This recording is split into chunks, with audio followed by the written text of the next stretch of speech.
वंदना स्वाति का विवाह समारोह चल रहा था। अग्नि को साक्षी मानकर उसके भाई अमित और भाभी वंदना ने उसका कन्यादान करा। आंखों में वंदना के लिए आदर सम्मान के आंसू लिए अमित का छोटा भाई अंकुर सोचने लगा, कहने को तो भाभी घर की बड़ी बहू है, लेकिन हमारे लिए माँ बनने में कोई कमी नहीं रखी और आज उन्होंने माँ का सबसे बड़ा फर्ज कन्यादान पूरा किया। यही सोचते हुए करीब 15 साल पीछे चला गया है। तकरीबन 11 साल का अंकुर और 9 साल की स्वाति पूरे घर में धूम मचाते रहे हुए हैं। आज उनके बड़े भाई अमित की शादी है। यूं तो अमित की कोई ज्यादा उम्र नहीं थी, परंतु घर की और छोटे भाई बहन की देखभाल के लिए किसी जिम्मेदार औरत का होना जरूरी था। बच्चों की माँ कुछ साल पहले अपनी बीमारी के चलते चल बसी थी। घर और बच्चे संभालना मुश्किल हो रहा था। एक दिन उनके पुराने दोस्त मिलने आए। बातों में पता चला कि उनकी एक बेटी है वंदना। अमित के पिता ने अपनी तरफ से हाँ कर दी। उन्होंने अपने दोस्त से कहा, मुझे अपनी चिंता नहीं, लेकिन अंकुर और स्वाति ने अपनी माँ को बहुत छोटे में देखा था। मुझे तो ऐसी बहू चाहिए जो बच्चों को माँ सा प्यार दे सके। एक बार अपनी बेटी से पूछ लो। 2 दिन बाद खुशखबरी आई, शादी पक्की होने की। आखिरकार वंदना बड़ी बहू बनकर अमित के घर आई। आते ही उसने पूरी जिम्मेदारी से घर और बच्चों को संभाल लिया। वह सवेरे अंकुर और स्वाति को नाश्ता कराकर टिफिन देकर स्कूल भेजती। मंदिर में दीपक जलाना हो या घर की साफ सफाई, तीनों वक्त का खाना, कपड़ों का काम आदि वह सब कुछ बड़े कायदे से निभाती। घर पटरी पर आने लगा था। अमित के पिताजी की तबीयत बिगड़ने लगी। डॉक्टर को दिखाया तो उन्होंने जवाब दिया, कुछ ही वक्त है उनके पास। अमित पर कारोबार की पूरी जिम्मेदारी आ गई। इधर वंदना ससुर की इतनी सेवा कर सकती थी, उसने बहुत अच्छे से करी। पर 3 हफ्ते बाद ही अमित के पिता गुजर गए। दोनों छोटे बच्चों के लिए अब बड़ा भाई और भी ही माँ बाप थे। वंदना अंकुर और स्वाति को स्कूल से आने के बाद पढ़ाती। उसने पढ़ाई के अलावा अंकुर को पेंटिंग और स्वाति को संगीत की शिक्षा भी दिलाई। दोनों बच्चे उससे अपनी हर बात करते और वह भी समझदारी से उनकी बात सुनती और सही राय देती। वक्त आगे बढ़ता गया। अंकुर कॉलेज पास करके MBA करने विदेश गया और स्वाति भी मेडिकल की पढ़ाई में लग गई थी। वंदना अब कंप्यूटर की मदद से घर बैठे फ्रीलांस काम करने लगी थी। अंकुर अपनी MBA की पढ़ाई करके भारत वापस आ गया। उसने यही एक अच्छी नौकरी भी ढूंढ ली थी। वापस आकर उसने वंदना को शालिनी के बारे में बताया, जो उसके साथ पढ़ती थी। वंदना और अमित शालिनी के माता पिता से मिलने गए। वंदना ने अपनी सास का दूसरा पुश्तैनी कंगन निकाला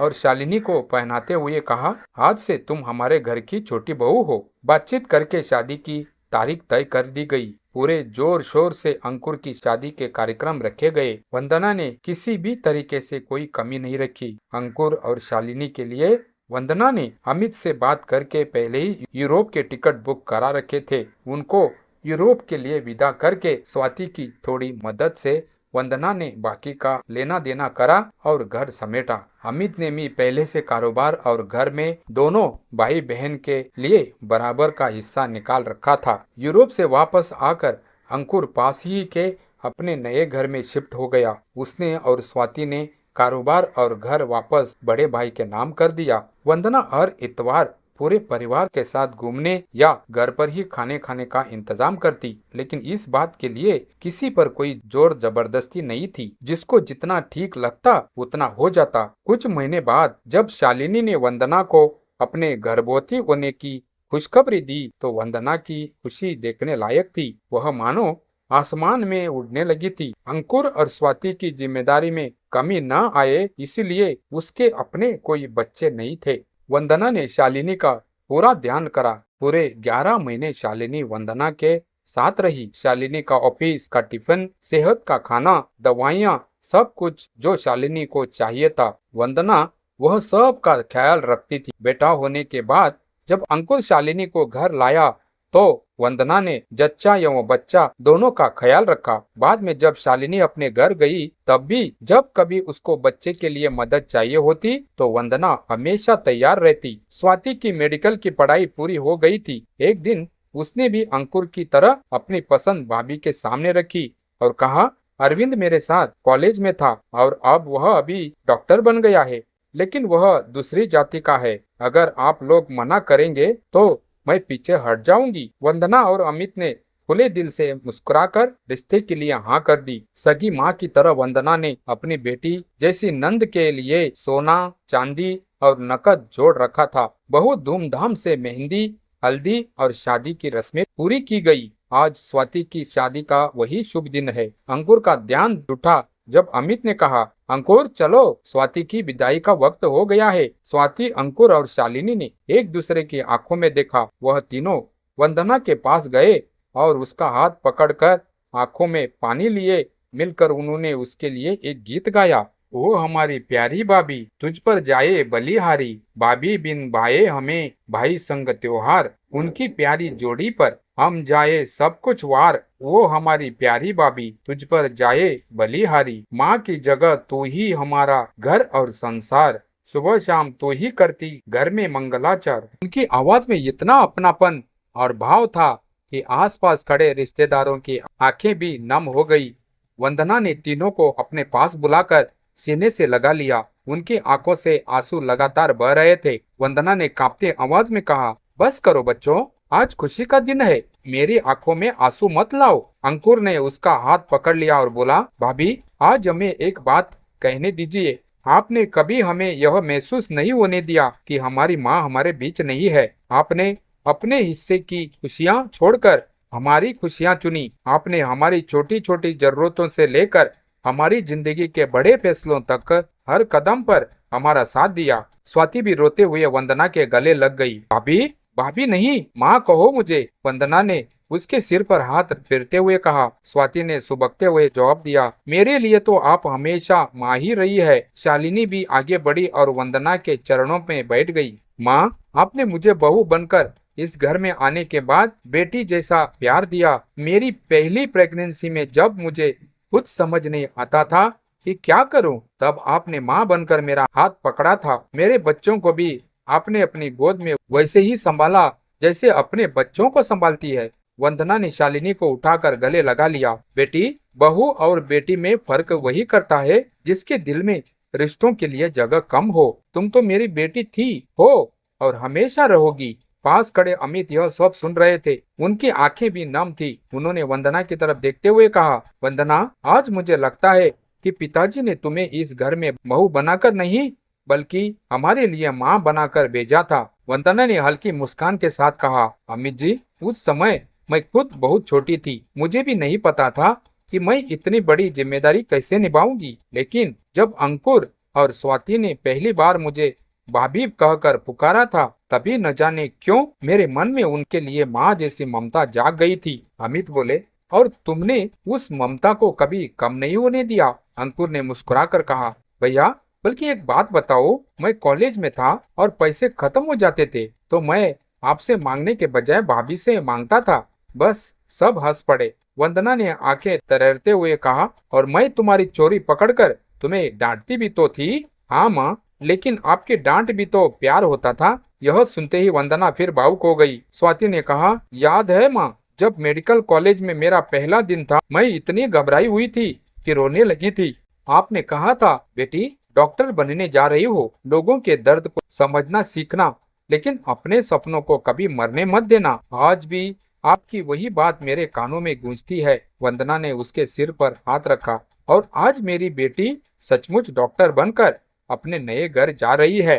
उधर पंडित जी ने आवाज लगाई, विदाई का समय हो गया है। अचानक वातावरण फिर से शांत हो गया। स्वाति की आंखों से आंसुओं की धारा बहने लगी। उसने अपनी माँ समान भाभी के पैर छुए। वंदना ने उसे रोककर गले से लगा लिया। बेटी, मायके से विदा हो रही हो, लेकिन मेरे दिल से नहीं। जब भी मन करे बिना बताए चली आना। यह घर तुम्हारा था, तुम्हारा है और हमेशा तुम्हारा रहेगा। स्वाति ने कहा, माँ, मैं जा तो रही हूँ, लेकिन अपना आधा दिल यहीं छोड़कर जा रही हूँ। अंकुर ने अपनी बहन को संभालते हुए कहा, पगली, मैं हूँ ना, जब भी भाभी की याद आएगी हम दोनों मिलकर उन्हें फोन करेंगे।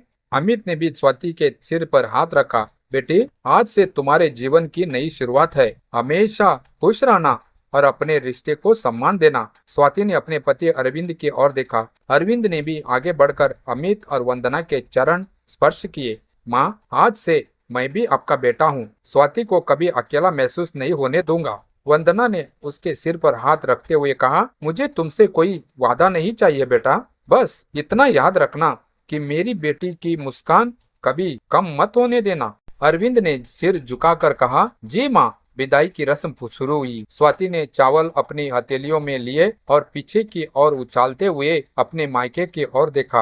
हर मुट्ठी के साथ जैसे अपने बचपन की यादें पीछे छूट रही थी। वह घर जहां उसने पहली बार कदम रखना सीखा था, वह आंगन जहां अंकुर के साथ खेलते खेलते घंटों बीत जाते थे, वह रसोई जहां वंदना उसके लिए स्कूल का टिफिन बनाती थी, वह कमरा जहां वंदना रात देर तक बैठकर उसकी पढ़ाई करवाती थी, और वह गोद जिसमें माँ की कमी कभी महसूस ही नहीं हुई। स्वाति कार में बैठने लगी तो अचानक रुक गई। वह दौड़कर वापस आई और वंदना से लिपट गई। माँ, बस इतना कहते ही दोनों फूट फूट कर रो पड़ी। वंदना ने उसे कसकर पकड़ते हुए कहा, जा मेरी बच्ची, अपनी दुनिया बसा, और हाँ, अपनी माँ को भूल मत जाना। स्वाति ने आंसुओं के बीच मुस्कुरा कर कहा, आपको भुलाना मेरे लिए अपनी सासों को भूलने जैसा होगा। कार धीरे धीरे आगे बढ़ी। अंकुर और शालिनी हाथ हिलाते रहे। अमित भी अपनी आंखों के आंसू पोंछते हुए खड़े रहे। वंदना वही दरवाजे पर खड़ी रही। जब तक कार आंखों से ओझल नहीं हो गई, उसकी नजरें उसी रास्ते पर टिकी रही। अंकुर उसके पास आया और बोला, माँ चलिए अंदर। वंदना ने उसकी तरफ देखा। अंकुर, आज घर बहुत खाली खाली लग रहा है। अंकुर मुस्कुराया। माँ, घर खाली नहीं हुआ, आपकी वजह से तो यह घर हमेशा भरा रहेगा। वंदना ने उसके सिर पर हाथ रखा। तभी शालिनी ने पीछे से आवाज लगाई, माँ, आज खाना मैं बनाऊंगी।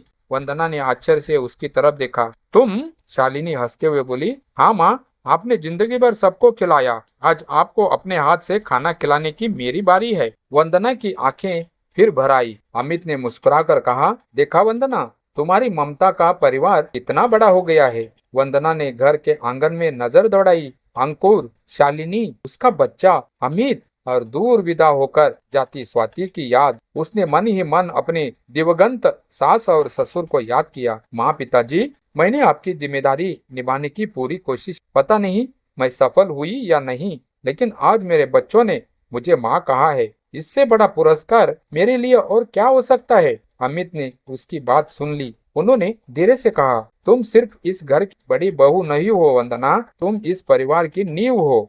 वंदना मुस्कुराई। नींव दिखाई नहीं देती अमित जी, लेकिन उसी पर पूरा घर खड़ा होता है। अंकुर ने तुरंत कहा, और हमारी नींव सबसे मजबूत है। सभी मुस्कुरा दिए। कुछ रिश्ते खून से नहीं बनते, कुछ रिश्ते 7 फेरों से नहीं बनते, कुछ रिश्ते किसी कागज पर लिखे नाम से नहीं बनते। वे बनते हैं त्याग से, ममता से, विश्वास से और वर्षों तक निभाई गई जिम्मेदारियों से। वंदना इस घर में भाभी बनकर आई थी, लेकिन अपने प्रेम, त्याग, ममता से माँ बन गई थी, और शायद इसी वजह से आज उसकी परिवार की हर धड़कन में एक ही आवाज गूंज रही थी, वंदना माँ। रिश्ते केवल खून से नहीं होते। जो व्यक्ति बिना किसी स्वार्थ के आपके सुख दुख में साथ खड़ा रहे, आपकी जरूरतों के लिए अपनी खुशियाँ त्याग दे और आपको सही राह दिखाए, वही सच्चे अर्थों में अपना होता है। कई बार भाभी का रिश्ता माँ से भी बढ़कर ममता और त्याग का रूप ले लेता है।